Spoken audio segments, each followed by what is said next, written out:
नमस्कार। आज की इस चर्चा में हम एक ऐसी मिस्ट्री के बारे में बात करने वाले हैं जो सच कहूं तो हमारे भौतिक विज्ञान के सारे नियमों को पूरी तरह से पलट कर रख देती है। मतलब, आपने पानी पर तैरने वाली चीजों के बारे में तो सुना ही होगा, है ना? लेकिन क्या हो अगर मैं आपसे कहूं कि नेपाल की खूबसूरत शिवपुरी पहाड़ियों के बीच एक ऐसा रहस्य छिपा है जिसने बड़े बड़े वैज्ञानिकों को भी सिर खुजाने पर मजबूर कर दिया है। ये कोई आम कहानी नहीं है। ये एक ऐसी घटना का विश्लेषण है जो सदियों से लोगों को हैरान कर रही है। एक विशालकाय पत्थर जो पानी पर ऐसे तैर रहा है जैसे कोई चमत्कार हो। तो चलिए, बिना किसी देरी के इस रहस्य की गहराई में उतरते हैं। अब देखिए, इस पूरे रहस्य को समझने के लिए आपको इसके स्केल यानी इसके पैमाने को समझना होगा। 50,000 ये सिर्फ एक रैंडम नंबर नहीं है, ये उस विशाल वजन का प्रतीक है जिसकी आज हम बात कर रहे हैं। जानकारी के मुताबिक इस भारी भरकम मूर्ति का वजन 500 किलो से लेकर कई हजार किलो तक आका जाता है। जरा सोचिए, 500 किलो से ज्यादा भारी पत्थर। लेकिन हैरानी की बात तो ये है कि इतना भारी पत्थर पानी की सतह पर बिल्कुल ऐसे तैर रहा है जैसे लकड़ी का कोई हल्का सा टुकड़ा हो। और सबसे बड़ी बात, इसे पानी के ऊपर रखने के लिए ना तो कोई लाइफ जैकेट है, ना ही कोई तकनीकी सपोर्ट, बस एक विशाल पत्थर और उसके नीचे गहरा पानी।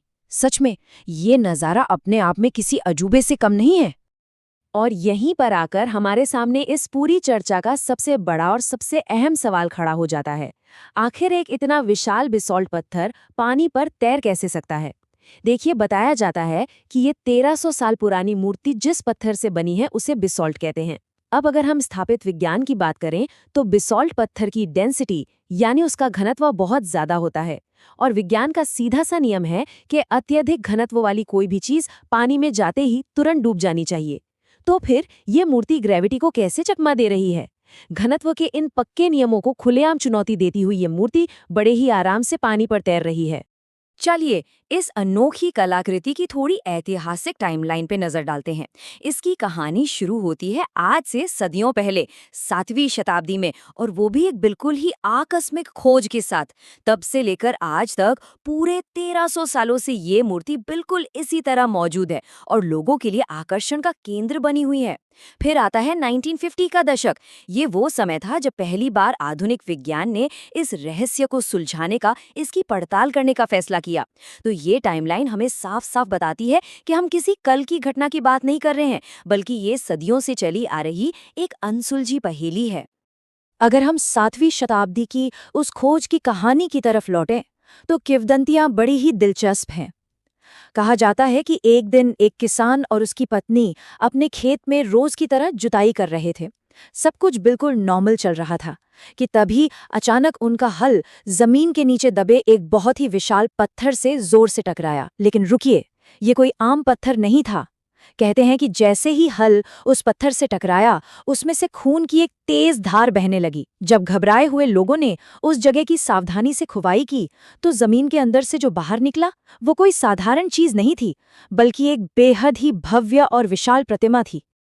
और जमीन से निकली वो भव्य प्रतिमा किसी और की नहीं बल्कि भगवान विष्णु की थी। इस अद्भुत मूर्ति में भगवान नारायण अनंत शयन मुद्रा में आराम से लेटे हुए हैं। वो कॉस्मिक सर्प यानी शेषनाग की 11 कुंडलियों पर बड़े ही शांत और दिव्य स्वरूप में विराजमान है।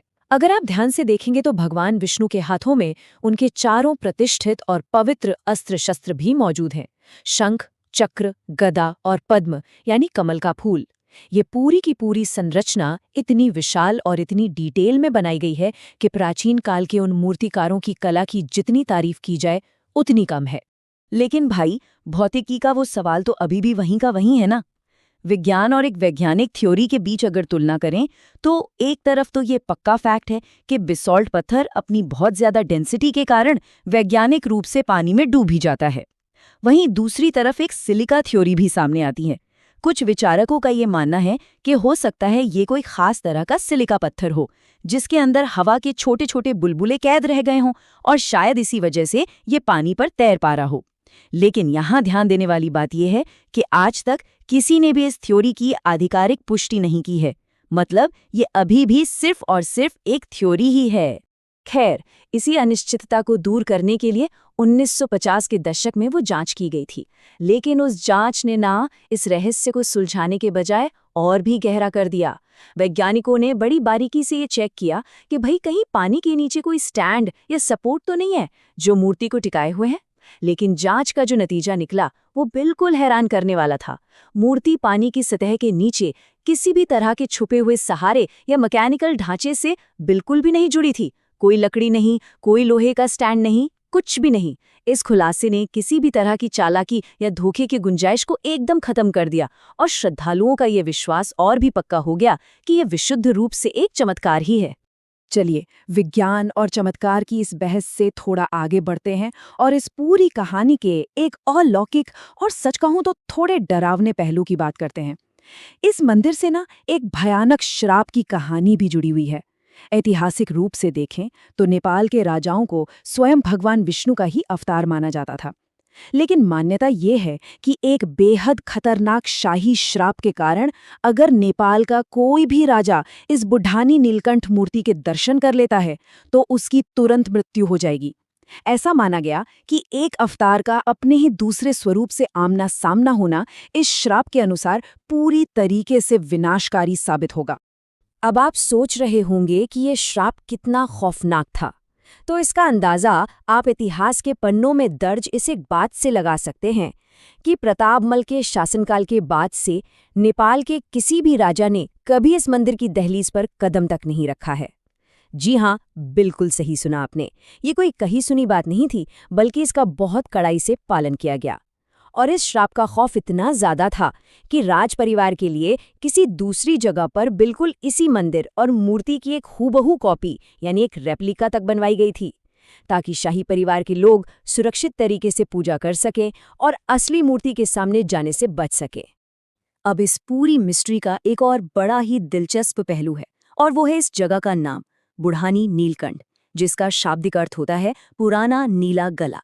अब अगर आप ध्यान दें तो ये नाम अपने आप में एक बहुत बड़ा सांस्कृतिक और धार्मिक फ्यूजन है।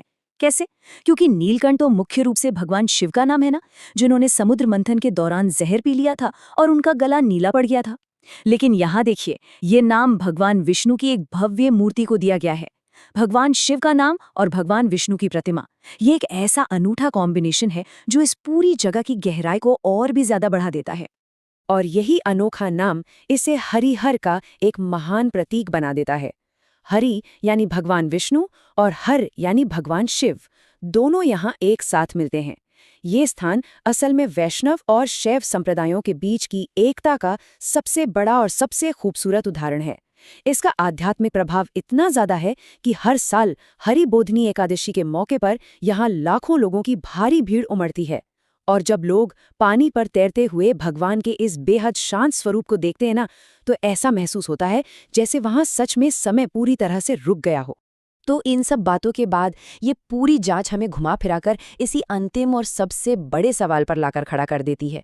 क्या ये विशाल तैरती हुई मूर्ति हमारे प्राचीन काल की स्टोन इंजीनियरिंग और बनावट का कोई ऐसा मास्टरपीस है जिसे आज का एडवांस विज्ञान भी डिकोड नहीं कर पा रहा?